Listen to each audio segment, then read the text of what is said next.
Inhale up, exhale forward. Inhale, arms to ears, exhale down. Even a folded up blanket, and you can adjust according to your body, how far back or how far up your back you want that. Here's the other way you can use a ball, because as we progress, the next progression on the teaser would be to bring one leg up off the mat, but still bent at 90. So it would be inhale, exhale, come up. Inhale, arms to ears. Exhale, roll down. The next progression, both feet up. I can't do this one. So, and then you would come up, arms to ears, and down with the legs not really moving. So one of the props you can use is something to prop up your legs to hold them up. Even a chair in front of you to keep the legs at that 90-degree angle. And then it's inhale, lengthen, reach, exhale, roll up. Inhale, arms to ears. Exhale, roll down through. The full teaser is done in a V position so that your legs would be straight. You would come up, arms to ears, and you would roll back down with the legs, not moving. So you can also do straight legged with a ball prop. The bigger ball will be easier, the smaller ball will be more challenging. Okay, inhale, arms, chin nod. Exhale to roll up. Inhale, reach the arms to the ears, and exhale, roll down. And you'll continue to use that prop, and boy, does that work the abdominals, I feel that, until those abdominals and hip flexors, because the hip flexor is a huge muscle to be able to do these teasers and hold your legs up, until those muscles are strong enough, and then you can remove the prop. So progression, if you're going to use one of the bigger balls to keep your feet on, then you could progress down to a smaller ball, and then eventually you're just going to progress to no ball at all. So lots of options on the teaser. It is not an easy exercise for most people to master. I'm pretty sure my body will never do the advanced level teaser on its own. So what do you feel comfortable with, Kim, as far as all the different positions of doing the teaser? That one? Yep. So let's see, I'm going to watch Kim do one. Arms will start overhead, yep. Inhale, reach the arms to the ceiling, lengthen out through the back of the neck. Yep. And then exhale to roll up. Good. Inhale, reach the arms to the ears. Keep them there. Exhale, roll down sequentially through the spine. Beautiful. One more. Inhale, reach the arms to the ceiling, chin nod. Exhale to roll up. Inhale, reach the arms to the ears, and exhale. Perfect. So you are ready to progress. So you're going to try feet on the ball, and it's going to be a total, whatever feels most comfortable. And I feel like with the smaller ball, keeping them straight is easier. See what you think. Now, if you have any knee issues, this might be too hard on the knees, then you would want to do bent knees. But try it and see how it feels to you. Inhale, exhale to roll up. Inhale, reach the ears. Exhale, roll down. Excellent. That seemed pretty easy. So now we're going to take away the ball, bend both knees, put them at a 90-degree. See if you can do it. And I'm just going to give you ever so slight support here. Inhale, reach to the ceiling, chin nod. Exhale. Not quite. Okay, so I'm going to lower her feet. Now try it. You can only do this with a partner. Inhale. Exhale, come up. Almost. No, we're not ready to go there yet. That is hard because it's taking a great deal of hip flexor as well as abdominal. And if you ever want to have a fun moment, just Google Moira Stott, that's M-O-I-R-A, Stott, S-T-O-T-T, teaser. And I'm sure there's a YouTube video that will come up. And in her video, she says really aggravating things like, now just let the upper body float up there and go back down. And she's starting fully out. She comes up to the V and she rolls back down. That's the advanced level teaser. There's also other additions you can put onto it. So for fun, you can look that up online. Okay. Kim. do you have any exercise that you would especially like to do? Hundreds is always a good workout. 100 is fun. It's kind of the quintessential Pilates exercise, and some people love it and some people hate it. So, as you know in Pilates, we never do a lot of repetitions of any exercise. You'll see us doing 5, at most 10. The 100 is not 100 repetitions. You're going to get into a position and hold it for the count of 100.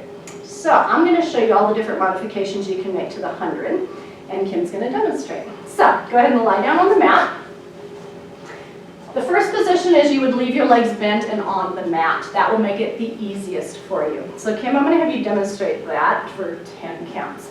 So we're going to inhale, lengthen out through the back of the neck. Exhale, curl up. You're going to be, go ahead and rest. I'm going to tell you also that you can choose whether you want to do an imprinted pelvic position or a neutral pelvic position. Stock Pilates would teach that most of the beginning level exercises are done in an imprinted position. That just gives additional support to the lower back. As the abdominals get stronger, by the time you're moving into the intermediate level Matwork exercises, then they tell you to do it in a neutral pelvis. So I'm going to have Kim try both and see how they feel different, and you will definitely feel a difference. So we're going to go into an imprint first and do our first 100 in imprint. So inhale. Exhale, go ahead and curl up and imprint, and inhale 2, 3, 4, 5, exhale 2, 3, 4, 5, that's it. So that's the 100, but we'll count up to 100.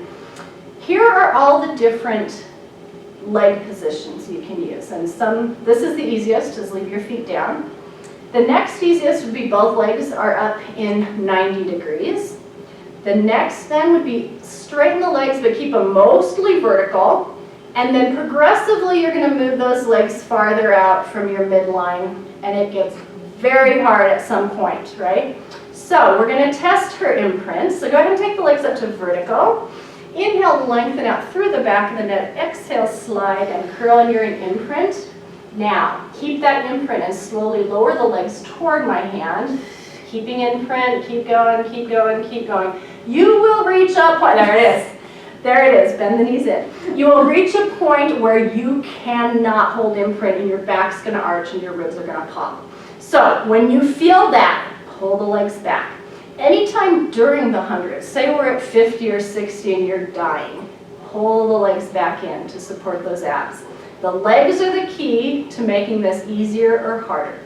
Okay, now we're going to have you, what normal position do you use with your legs? Yep. So we're going to do the first 50. Okay, she's already done a few. We're going to do a total of 60 here. We're going to do 30 imprinted, 30 neutral, and we're going to see if she can feel the difference. So go ahead and take your legs up to your position. Inhale, lengthen out through the back of the neck, curl up, and inhale 2, 3, 4, 5, exhale. Good. Inhale 2, 3, 4, 5, exhale. Inhale, abs are flat, you're in imprint. Now, pause, yep, go to neutral, yes, and inhale 2, 3, 4, 5, exhale. Inhale 2, 3, 4, 5, exhale. Inhale 2, 3, 4, 5, exhale, and you can bend the knees in, good. Okay, which did you like better? I think imprint, but just because I'm used to it. Yep. It's funny, I always did imprint on this until I felt like I was getting stronger. When I did neutral, it actually felt slightly easier for me. And then I kind of felt like I was cheating. But I think that's just my particular body. So now when I do it, I try to do it neutral, but not allowing the back to arch and the ribs to pop. You've got to be able to keep the connection here, and those 2 points should not move while you're doing any of these exercises, essentially. Good, so that's the 100. We're going to now do push-ups, because if I had to name one exercise that I see anywhere, anybody doing incorrectly, it is the push-up. And that's because it's a difficult exercise. Most people think of the push-up as a chest exercise, and it is, but it is an intense abdominal exercise as well. So we're going to first find our proper plank position. I'm going to move my mat just slightly, no, actually I'm going to move it a lot. I want you to get more of a side view. In a proper plank position, your body is in one line, from the shoulders to the feet, and the back is not arching. So try that first. Nice stance, shoulders over wrists, and then you're up on your toes. So here's the most common bad posture I see, and that's your saggy back. This is the old gray mare. My back is arched. This is putting my, I'm going to put my knees down while I talk. It's putting my lumbar spine in a bad position. The discs are being squeezed. So in order to correct saggy back, old gray mare, you pull in the abdominals. Think about the obliques. Think about tucking under your tailbone. So that's going to pull the back up, and you can be more neutral. The other one you see a lot is a pike position, and this is when the back muscles aren't working enough.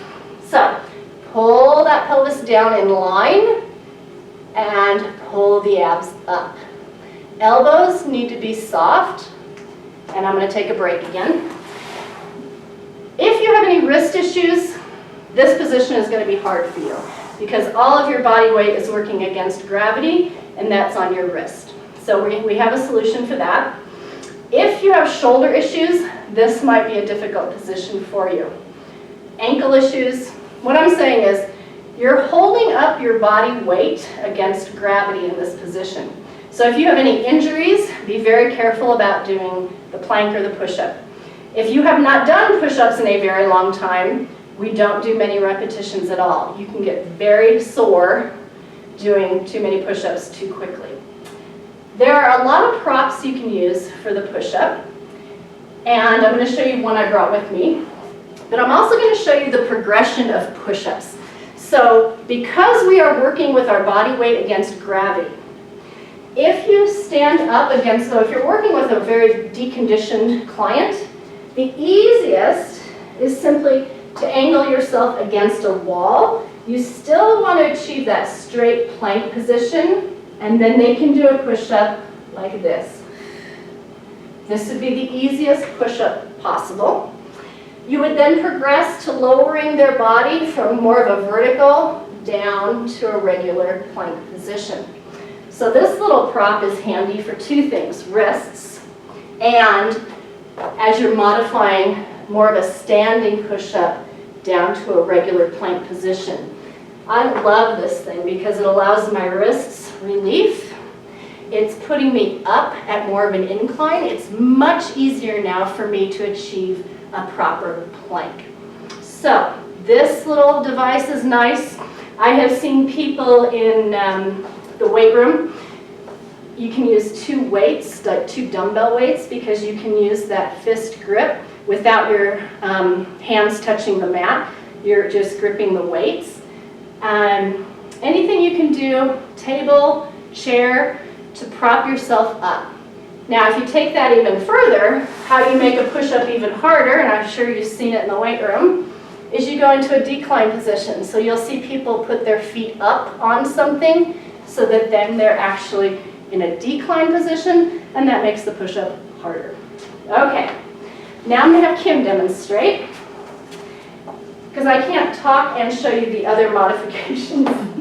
So most of us will do knee push-ups. That will help us a great deal. I'm going to show you proper scapula position. So one of the things you see, you want this to be basically flat across here. And a lot of, yes, do it again, yes. I see a lot of this big valley here between shoulder blades. Push up or push into the floor, beautiful. Do you see how that pulled her up here? I still see a little bit of winging in her scapula, and that is going to come with, go ahead and rest. That's going to come with the serratus anterior muscles eventually getting stronger. So you can see a lot of body imbalances by looking at the scapula, and the plank is an unforgiving position. So you can really see if I can do it. I have one, my right scapula will still wing a bit. I'm working on that serratus on that side. So here's what Kim was showing us when people just collapse through the shoulders and you get that valley between your scapula. So you actively push in to the floor and then you actively pull up the obliques to lift that rib cage. And then as always, probably tucking under your tailbone. So let's try it again. Good. Now lift the rib cage. Go into a full plank. I don't want to actually torture you a bit. Good. Nice. This is actually quite nice and flat. And you've got pretty good. Can you ever so slightly lower the pelvis? Yes. Feeling it here and here. Now put your knees down and rest. But that was a very good plank position. Most of us are going to feel intense abdominal work in order to get into a proper plank. So again, to review, you see people with saggy backs, you need to pull the abs up. You see people in a pike position, lower the pelvis, the back muscles need to work. You see them with a valley between the scapula, actively push down into the floor, and then pull the obliques up to lift that rib cage. Okay, so once you have found the position that works for you, we do 4 repetitions. And I'll just show you quickly the way we do it is going to be inhale down, 2, 3, exhale to push up. Do not feel you need to go all the way down to the mat. If this is as far as you can go, then you push up. Here's the other thing that's done incorrectly. People are reaching to the floor with their noses. So you see heads way out of whack. The head should simply be an extension of the spine. So you want to keep your head lifted for the most part. If you can think about lifting the back of your head, the occipital, up slightly, that should pull that head into alignment. We're going to start standing up. I'm going to check the camera just a sec. We're still good. And we're going to start at the back of our mat. We're going to roll down through the spine, walk out into a plank, 4 repetitions, walk back up, roll back up. I don't know why, but Stop Pilates ends every Matwork class with push-ups. So here we go. Start with your feet hip distance apart and reach up through the tops of the ears. Inhale, and then starting with a chin nod, roll down through that spine 1 vertebra at a time, scoot the abdominals up and in, and then as you walk out, it'll be 1, 2, 3 into your plank. Lower your knees if you do that. Inhale, down, 2, 3, exhale to push up. Inhale, down, 2, 3, exhale up. Down, 2, 3, we've got 1 more. Inhale, down, 2, 3, exhale. Go back up onto your toes into your plank. Walk it back up. 2, bend the knees, pull the abs in, roll up through that spine, roll the shoulders back, place them down. Inhale, reach those ears up to the ceiling. Exhale, chin nod, and roll down through the spine, abs scoop up and in. And then you walk out 1, 2, 3, 4. Put your knees down if you're going to do that. Inhale, down, 2, 3. Exhale, push up. Head stay lifted. Down, 2, 3. Exhale. Down, 2, 3. Exhale. Down, 2, 3. And take your toes down. Go into your full plank. Walk it back up. Bend the knees. Pull the abdominals in. Slowly roll that spine up to vertical. Head comes up. Roll those shoulders back. And I think we'll end with a stretch.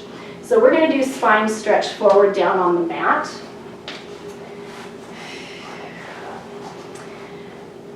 Legs are going to be about hip distance apart. You're going to be sitting up tall in those sit bones. If you have any trouble, so if you're trying to sit up very tall, but you're feeling a lot of gripping here in the hip flexors, or you've got lower back pain, you're probably going to look more like this. And you're trying to sit up tall, but you can't quite get that pelvis up to vertical. Simplest thing you can do is simply cross your legs. That should pop you right up on those sit bones because it takes out the hip flexors and eases the lower back. The other thing you can do is get a couple of pads. Maybe you only need 1 pad, maybe you need a couple. And that will help you achieve vertical. So if I were on the mat, but I was still back like this, trying to sit up tall. So a lot of times you're tall from here to here, but not here. So then you just pop yourself right up on these guys. Any kind of pillow, folded towel, almost anything will work. Voila. Now, this is the exercise where we stretch out all the muscles that line the spine. We're imagining that we're sitting up tall against a wall. We're imagining that we have a little ball in our lap, and we're going to peel that spine off the wall, rounding forward over the ball, but the hip stays vertical. So we don't pike forward here. We're not stretching the hamstrings. We're stretching the erector spinae. So, hips, imagine you're buried in cement right up to those hip pointers, and we'll go from there. Arms are simply in front, out of the way. Inhale, reach tall through the ears. Exhale, starting with the chin nod, peel that spine off the wall, one vertebra at a time, rounding forward over that ball in your lap. Inhale here. Pull the abs in. Exhale, stack that spine. One vertebra at a time is stacking up onto the next until you're back up tall. Inhale, reach to the ceiling. Exhale, starting with the chin nod. Peel that spine off the wall. Inhale at the bottom. Pull the abs in. Exhale, roll slowly, stacking that spine. Inhale, reach the tops of the ears to the ceiling. Exhale, chin nod and peel down. Inhale here. Pull the abs in, stack those vertebrae. Shoulders will drop into place, head comes up last. Inhale, reach tall to the ceiling. And that's it. We're done for the day. So, work on those exercises. It helps if, one, you have someone who can look at you, or two, you can see yourself in a mirror or a reflected glass, because it's hard to judge on your own, like when you're in a plank, whether you're sagging here or you're too high with the pelvis. You really need feedback, either visual or through somebody else, helping you see if you're in the proper position. So good luck. We'll see you online again. Thanks for joining us. Thanks to Kim for being our body demo person. And we'll see you in a week or two. Bye-bye.